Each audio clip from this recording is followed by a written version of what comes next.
माँ, मयंक ने मुझे छोड़ दिया। वो बोल रहा था जब तक मेरे पास पैसे थे तब तक ही वो मेरे साथ था। पापा, माँ, मुझे माफ कर दीजिए।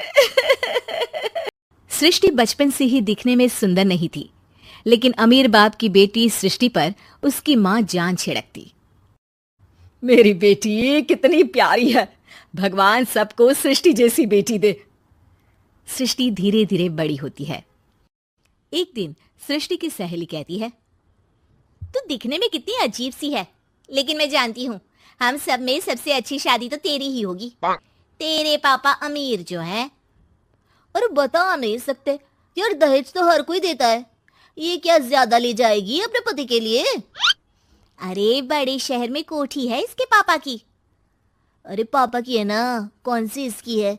इसकी होती तब तो कोई भी लड़का इससे शादी कर लेता। अरे पापा की मतलब पापा की है तो मेरी ही है ना? किसने कहा? अब तेरी तो तब होगी ना जब तेरा भाई ना हो। वैसे भी शादी के बाद सारी प्रॉपर्टी भाई के नाम होती है। सृष्टि समझ जाती है कि उसे किसी भी हालत में माँ बाप की सारी प्रॉपर्टी को अपने नाम करना है, लेकिन कैसे? एक दिन सृष्टि का भाई शीनू कहता है, बहन क्या कर रही है? तुझसे एक बात करनी है। अरे हाँ हाँ करना, मैं तो तेरी बहन हूँ। बहन, मेरी लाइफ में ना एक लड़की है, बहुत अच्छी है। मैं सोच रहा हूँ माँ और पापा से बात करूँ शादी के लिए। सृष्टि को समझ में आ जाता है कि भाई की शादी होते ही भाभी उसे एक दिन भी घर में बर्दाश्त नहीं करेगी। क्या बात है भाई, बताना कौन है वो? यार वो बहुत अच्छी लड़की है, पढ़ी लिखी है, मेरे साथ जॉब भी करती है। बस एक प्रॉब्लम है। हाँ, प्रॉब्लम? क्या प्रॉब्लम है भाई? यार वो शादीशुदा है, लेकिन उसके पति ने उसे सिर्फ इसलिए छोड़ दिया क्योंकि उसके माँ बाप दहेज नहीं दे पाए। सृष्टि ये सुनकर न जाने क्यों खुश हो जाती है। अरे भाई तो क्या हुआ, लड़की तुझे तो पसंद है ना? शीनू को लगता है कि बहन उसे समझ रही है। वो इस बात से अनजान होता है कि उसकी बहन की मंशा पूरा घर हड़पने की है। सृष्टि अपनी माँ से कहती है, मम्मी मुझे तो बहुत चिंता है। पता है शीनू क्या कर रहा है?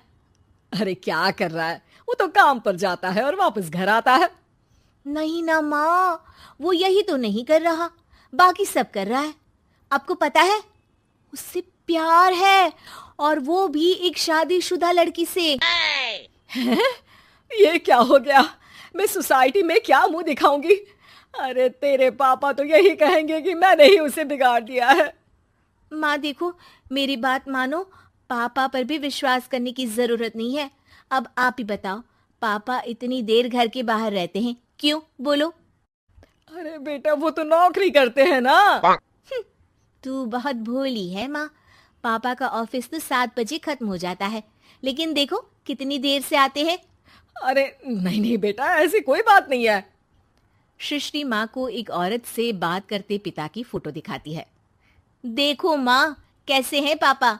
मैं ना कहती थी कि पापा सही नहीं है। मैं तेरे पापा से बात करूंगी, दे फोटो मुझे।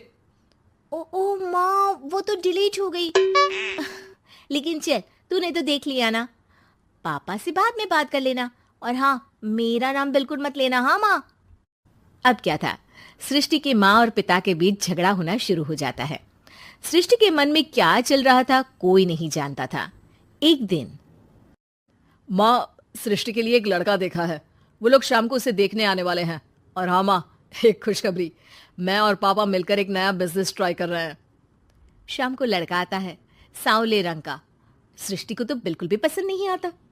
लड़की की माँ कहती है, लड़की का चेहरा तो कोई खास नहीं, लेकिन अगर मेरे बेटे को आप लोग सेटल कर दें तो मैं उसकी शादी आपकी बेटी से करवा दूं। सृष्टि को लड़का बिल्कुल पसंद नहीं था। उसे भाई पर गुस्सा आ जाता है।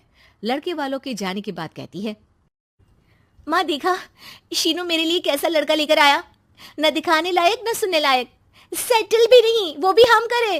अरे माँ, मैं जानती हूँ ये मेरी शादी किसी भी घर में क्यों करवाना चाहता है। अरे कैसी बात कर रही है बहन? तूने तो देखा ना, लड़के को मैंने ही मना कर दिया तुझसे शादी के लिए। जिसने लड़का बताया था उसने उसकी बहुत तारीफ की थी। बात आई गई हो जाती है, लेकिन सृष्टि का मन शांत नहीं होता। क्या करूं, कुछ समझ में नहीं आ रहा। मेरी शादी हो गई तो ये लोग पूरी प्रॉपर्टी शीनू के नाम कर देंगे, मेरे हाथ तो कुछ लगेगा ही नहीं। तभी सृष्टि को आइडिया आता है।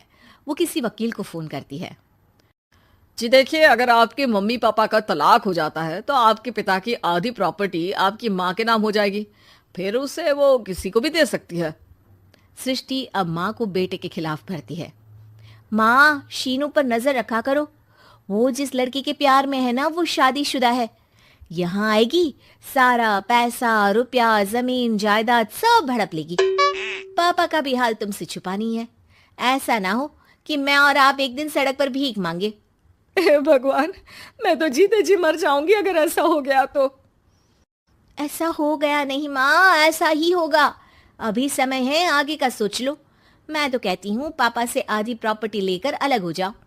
पापा की आधी प्रॉपर्टी भी हम लोगों को अगर मिल जाती है ना तो अगले 7 जन्म सफल समझो।